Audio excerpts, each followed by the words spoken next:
Finally poised after day one at Chelmsford. Essex faced Surrey in the penultimate county championship match of the season at the Cloud FM County Ground, with Anthony McGrath's side looking to record their 9th championship win of the season. Essex start the game 8 points adrift of leaders Somerset, who play Hampshire at the Ageas Bowl, before the two title contenders then meet in a potential winner-takes-all clash at Taunton next week. Meanwhile, Surrey are in 6th position with 120 points from 12 matches. Drizzle in the air, also meant to start to play, was not possible until after lunch, Surrey winning the toss and electing to bat. Mark Stoneman and makeshift opener Scott Borthwick out in the middle for Surrey and looking to make a solid start as they steered their way confidently through the opening few overs. But before long, Essex would strike, Jamie Porter coming around the wicket to Mark Stoneman, the left-hander missing a straight one and struck on the pad. One wicket became two, an absolute beauty from Jamie Porter, the Essex paceman getting one to drift in and then nip away from Scott Borthwick, caught behind 37 for 2. Surrey youngsters Jamie Smith and Ollie Pope did a decent job of just settling things down after those couple of quick wickets for Jamie Porter as they steered the score past 50. They would continue to tick along at little more than 2 and over, but this was good resilience from the Surrey pair and they would see the side through to the tea break at 88 for 2. But the first ball after tea brought a wicket. Sam Cook, the bowler, the Essex seaman nipping one back into Ollie Pope. Big breakthrough. Jamie Smith followed shortly after, edging through to the slips. Ben Foakes would enter proceedings and started on the front foot, hitting 5 fours in moving to 23 off just 17 balls. He was going along nicely, but then bad light stopped play, with the players coming off the field at 20 minutes to 6. And that was indeed that for the day. Bad light saw only 46.3 overs bowled, and it's ended just about even Stevens. 4 wickets for Essex, but a decent platform for Surrey's middle and lower order to build on. Dan Lawrence's century puts Essex on top at Chelmsford. Title-chasing Essex did their best to make up for lost time by picking up 4 Surrey wickets on a reduced opening day at Chelmsford. Bad light prevented any play until after lunch on day 1, but on day 2 the conditions were brighter and Surrey would pick up their innings on 137 for 4. The early breakthrough came for Essex, an in-swinger from Sam Cook keeping a little low and beating Ben Foakes all ends up, the off-stump going cartwheeling.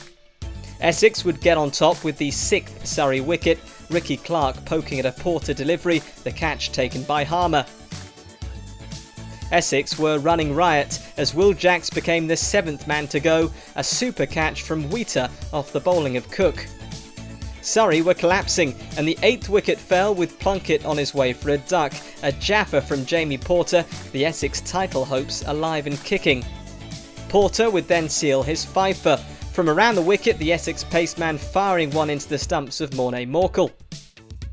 And the innings was soon wrapped up. Sam Cook also sealing his fifer, Jordan Clark clean bowled, Surrey having lost their last 6 wickets for 37 runs. It was over to Essex to try and keep momentum going their way after a super morning. Nick Brown and Alistair Cook out in the middle.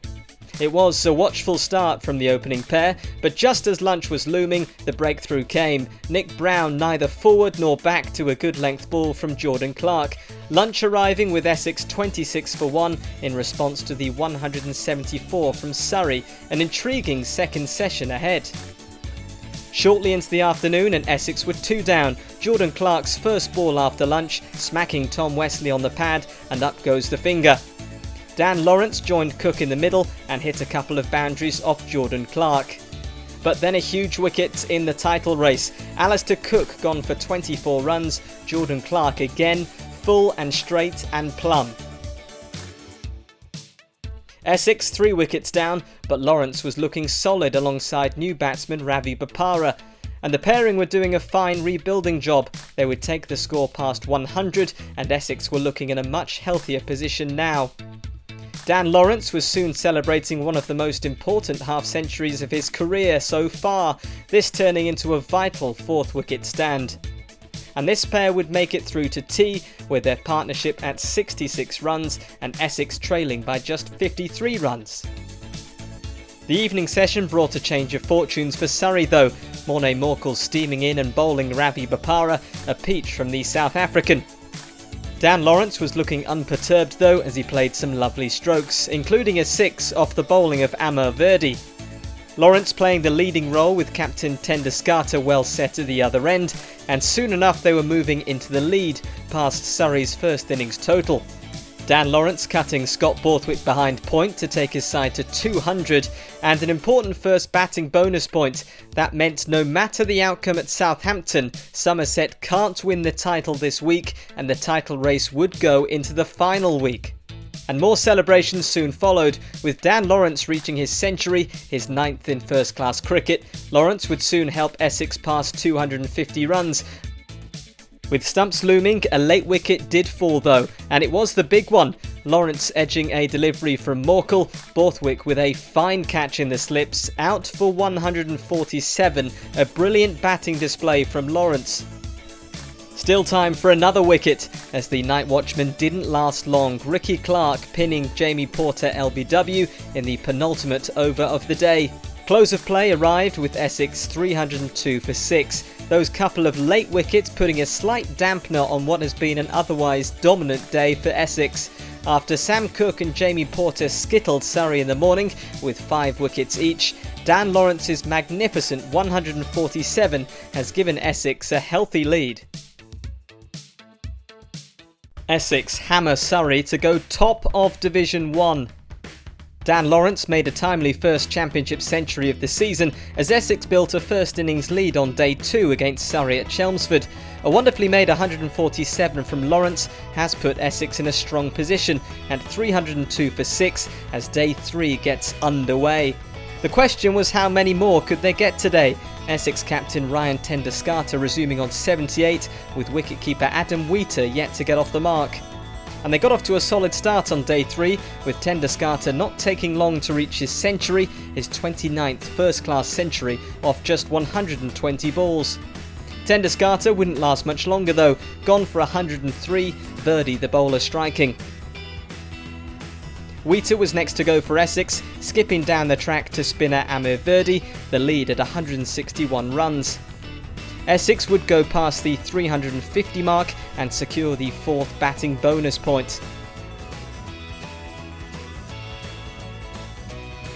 But the 9th wicket would fall as Aaron Beard poked at one outside off stump from the bowling of Ricky Clark. But with that wicket, Simon Harmer put on the afterburners, firing 6s off the bowling of Verdi, destructive batting from the South African. Harmer was rubbing salt into the Surrey wounds as he moved to his half-century off just 46 balls.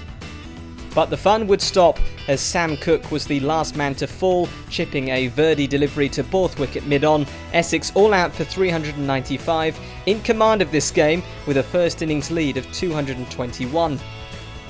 Mark Stoneman and Scott Borthwick would get Surrey's second innings underway with a tricky period to survive before lunch. Lunch was reached with no wickets falling, solid start for Surrey at 31 for no loss. The breakthrough came shortly into the afternoon session, Simon Harmer striking as he trapped Stoneman LBW. It was Harmer again delivering as he removed Borthwick next, the catch taken by Brown.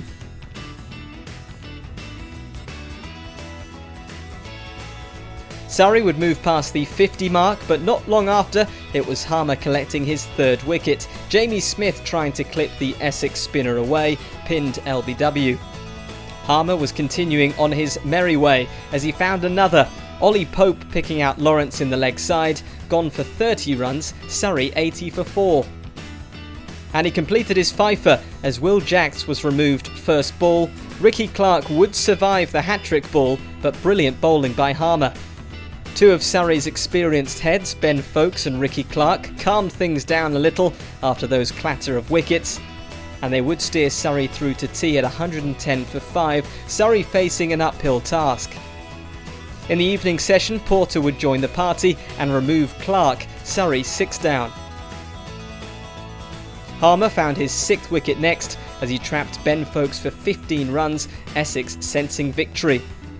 Plunkett fell next to Porter, the catch by Wheater.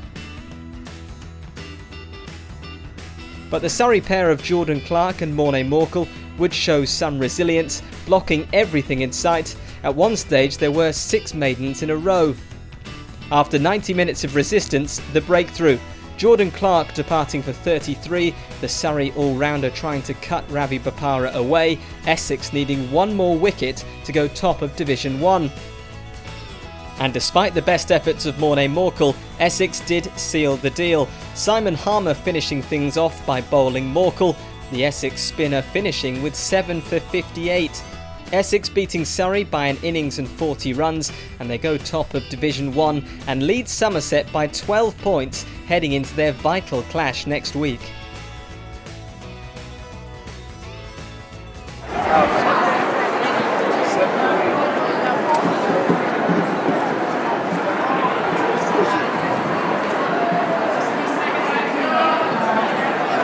Oh.